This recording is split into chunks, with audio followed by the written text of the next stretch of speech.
1 Coríntios capítulo 4, a partir do versículo 1. Assim importa que os homens nos considerem ministros de Cristo e despenseiros dos mistérios de Deus. Além disso, o que se requer dos despenseiros é que cada um deles seja encontrado fiel. Todavia, a mim, muito pouco se me dá de ser julgado por vós ou por tribunal humano. Nem eu tampouco julgo a mim mesmo. De nada me argui a consciência, contudo nem por isso me dou por justificado, pois quem me julga é o Senhor. Portanto, nada julgueis antes do tempo, até que venha o Senhor, o qual não somente trará à plena luz as coisas ocultas das trevas, mas também manifestará os desígnios dos corações. E então cada um receberá o seu galardão, ou o seu louvor da parte de Deus.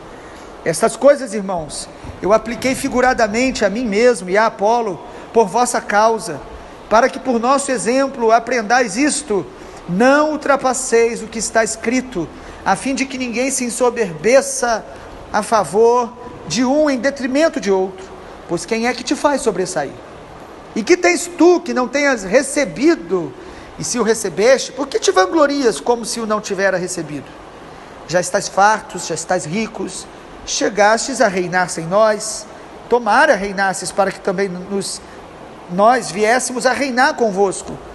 Porque a mim me parece que Deus nos pôs a nós, os apóstolos, em último lugar, como se fôssemos condenados à morte, porque nos tornamos espetáculo ao mundo, tanto de anjos como a homens. Nós somos loucos por causa de Cristo, vós sois sábios em Cristo. Nós somos fracos e vós fortes, vós nobres e nós desprezíveis. Até a presente hora sofremos fome, sede, nudez, somos esbofeteados, não temos morada certa, nos afadigamos, trabalhando com as nossas próprias mãos. Quando somos injuriados, bendizemos. Quando perseguidos, suportamos. Quando caluniados, procuramos conciliação. E até agora temos chegado a ser considerados lixo do mundo, escória de todos. Não vos escrevo estas coisas para vos envergonhar, pelo contrário, mas para vos admoestar como filhos amados, porque ainda que tivesses milhares de preceptores em Cristo, não terias contudo muitos pais.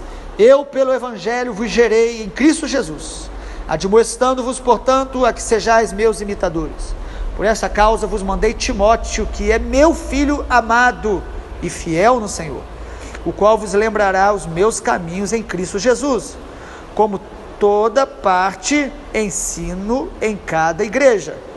Alguns se ensoberbeceram, como se eu não tivesse nem de ir ter convosco, mas em breve irei visitar-vos, se o Senhor quiser.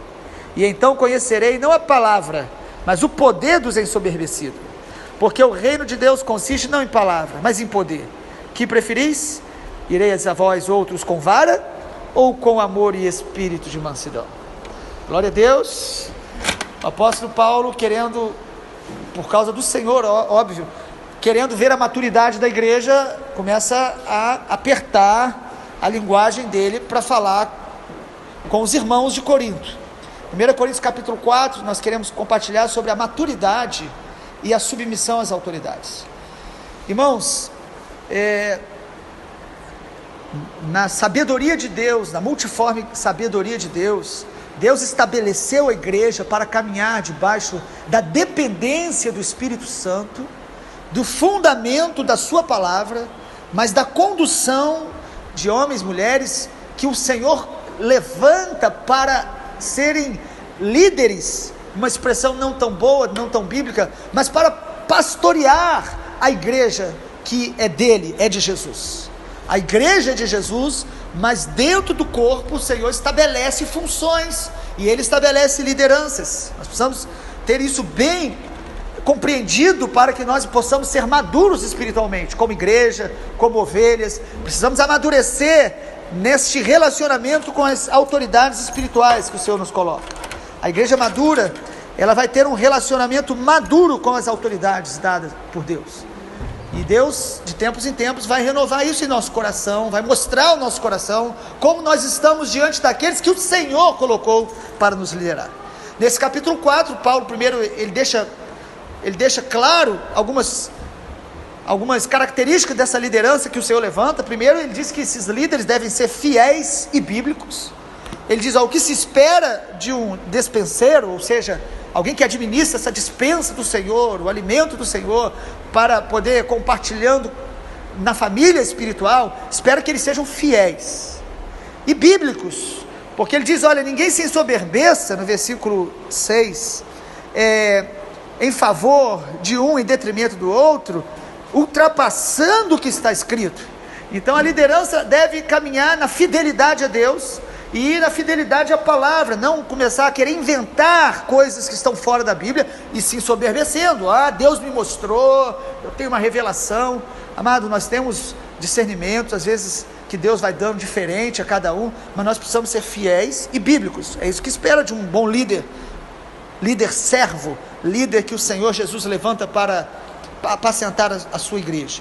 Em segundo lugar, o texto também nos mostra que os líderes, eles vão ser julgados, e o critério do julgamento não vai ser o sucesso ou a popularidade, mas vai ser a fidelidade. O que Deus espera de nós, líderes? Não é que a gente seja um líder tremendo, inteligentíssimo, muito bom administrador, que prega excelente, não, amado. Deus espera que a gente seja fiel. O critério do julgamento vai ser a fidelidade. Você percebe no versículo 1 até o versículo 5, que Deus, ele vai sondar o coração de cada um, e vai dar a cada um, segundo esta realidade interna. Não é o número de pessoas que eu consigo atrair, ou convencer, ou liderar, que vai respaldar o meu ministério. Uma pessoa com uma multidão atrás dele pode estar indo para o inferno, e alguns levando uma multidão para o inferno. A Bíblia diz, ai de vós quando todos vos louvarem, porque assim fazem com os falsos profetas.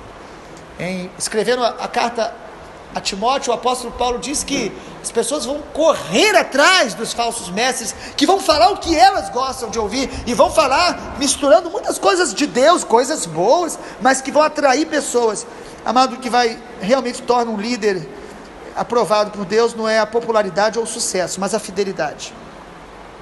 E em terceiro lugar, o que Deus também nos mostra nesse capítulo sobre uma liderança, vamos dizer assim, mais madura, levantada pelo Senhor, é que o mais importante para aquele que serve a Deus é a certeza de que Jesus é quem o justifica, que Jesus é quem o torna realmente justo diante do Pai, que faz com que o seu ministério seja aceitável diante de Deus, é o Senhor Jesus. O apóstolo Paulo também, no versículo 1 ao 4, ele diz aí, olha, de nada me argui a consciência, eu também não me preocupo de ser julgado por vós ou por tribunal. Parece que o apóstolo Paulo está sendo meio arrogante, não parece? Ele diz o seguinte, olha, eu não estou preocupado com o julgamento que vocês estão fazendo, e nem da minha consciência. Ou seja, ele não acredita também na sua consciência. Minha consciência está tranquila. Não, ele crê que quem justifica é o sangue de Jesus, é o mérito de Cristo, é a graça de Deus que torna o nosso ministério aceito e que tenha valor, que realmente seja algo que o Senhor está sendo glorificado e que Ele mesmo vai nos julgar. Então a liderança precisa depender mais da graça de Deus, confiar mais na justificação pelo sangue de Jesus e não pelos seus méritos, justiça própria, ou pelo aplauso das pessoas e elogio dos homens. Paulo é muito claro quanto a isso. Mas falando agora sobre a igreja, a maturidade da igreja com relação ao relacionamento com a liderança, eu quero considerar pelo menos 3 aspectos. Primeiro, a igreja madura, ela vai entender, ela vai compreender que as autoridades são ministros levantados por Deus.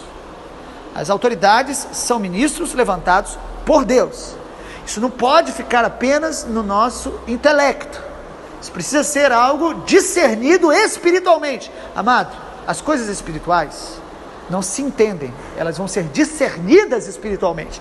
O versículo 1 diz, importa que os homens nos considerem ministros de Cristo. Como você considera o seu líder espiritual, a sua autoridade? Como alguém bem intencionado, alguém que tenha virtudes, alguém que tenha alguns dons interessantes, alguém que tem defeitos e virtudes e estou ali porque Deus me colocou, ou você olha para eles e tem a consciência, eles são ministros que Deus colocou sobre a minha vida. Isso faz toda a diferença. A maneira que você vai ouvi-lo, a maneira que você vai obedecê-lo, até a maneira que você vai falar qualquer coisa a respeito dele, toda a diferença. Eu tenho 2 pastores que eu presto conta da minha vida, que me apacentam, que me orientam. Quando eles falam, eu ouço diferente. Quando eles me corrigem, eu ouço diferente. Isso é um aspecto que o Senhor coloca nos filhos, que ninguém é uma ilha, espiritualmente falando. Nós precisamos reconhecê-los, não como, esse é o meu pastor, é o meu líder, não.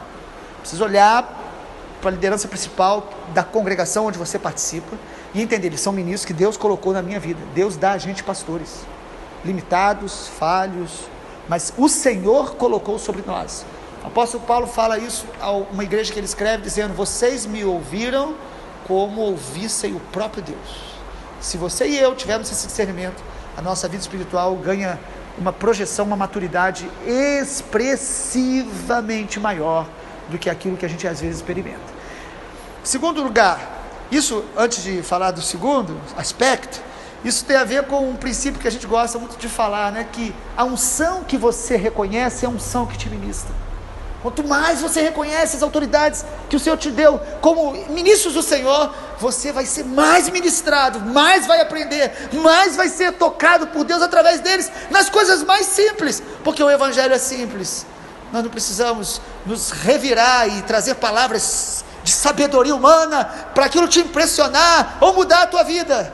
O que muda a nossa vida, amado, é se sujeitar à simplicidade do Evangelho. E a gente pode receber isso fluentemente através da liderança que Deus nos deu, se os honrarmos. Honre o profeta e você descobrirá os tesouros que esse profeta possui.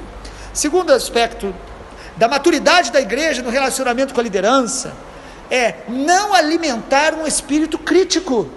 Como igreja que somos, não podemos alimentar um espírito crítico. Versículo 5, o apóstolo Paulo diz que porque de nada me argui a consciência, o versículo 4, e o 5 diz: portanto nada julgueis antes do tempo, até que o Senhor venha, o qual não somente trará à plena luz as coisas ocultas das trevas, mas também manifestará os desígnios dos corações.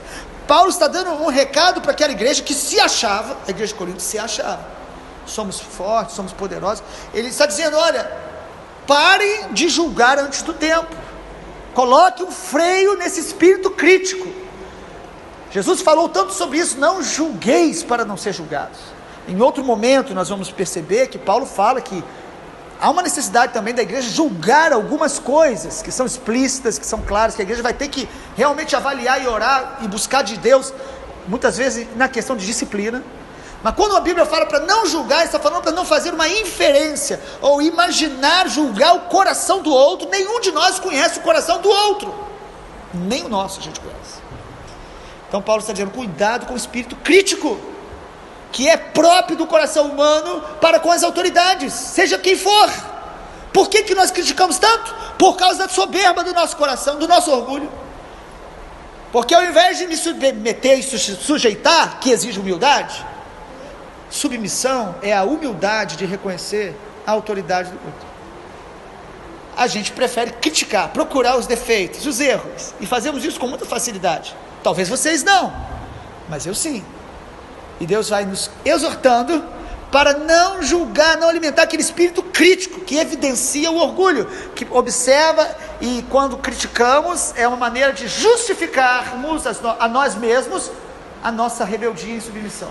Amado, rebeldia não nasce de fora para dentro, rebeldia sempre nasce do coração. Satanás era um anjo de luz, ele era portador de luz, a palavra Lúcifer. Ele estava no ambiente perfeito do céu, e ele se rebelou e ainda arrastou um terço com ele. Não é o ambiente que determina a rebeldia, é o coração duro. Nós precisamos ser maduros para reconhecer os nossos líderes, pastores, como homens e mulheres de Deus, sem esse espírito crítico. É óbvio que isso não significa fazer vistas grossas a erros evidentes, e a maneira que nós podemos cooperar com isso, o Espírito Santo vai nos ajudar, porque pastor, líder, eles não são infalíveis, eles não podem ser déspotas, governar e liderar sem ouvir conselho. Nós temos uma palavra de liderança sobre a congregação que Deus nos concedeu, mas temos o mandamento bíblico de ouvir conselhos. Nenhum líder pode caminhar sem conselheiros que os exortem, que o coloquem limites, que mostrem erros. Eu tenho me alegrado com o Senhor, porque Deus tem levantado pessoas assim do nosso lado. E em terceiro e último lugar, o aspecto da maturidade de uma igreja no relacionamento com as autoridades é observar e cooperar com as batalhas que os seus líderes enfrentam.